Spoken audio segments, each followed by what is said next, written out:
जय जय विठ्ठल पांडुरंग विठ्ठल विठ्ठल।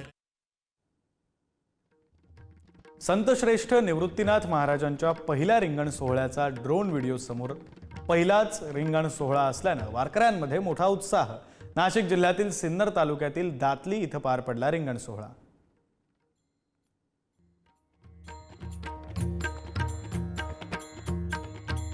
बीडच्या गहिनीनाथ गडाचा पालखी सोहळा 25 जून रोजी पंढरीकडे होणार मार्गस्थ। पालखी सोहळ्याला 125 वर्ष पूर्ण। माजी आमदार भीमराव धोंडे यांच्याकडून पालखी सोहळ्याला 2 अश्व भेट।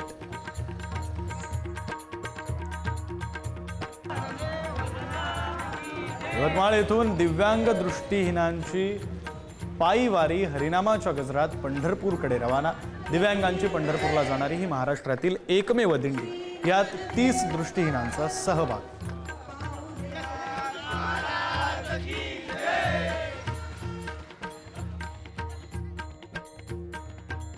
आषाढी एकादशी निमित्त पंढरपूरला जाणाऱ्या वारकऱ्यांची काळजी घेण्यासाठी आपला दवाखान्याच्या माध्यमातून मोफत सेवा पुरवण्यात येणार। 1155 डॉक्टर आणि कर्मचारी तैनात असणार।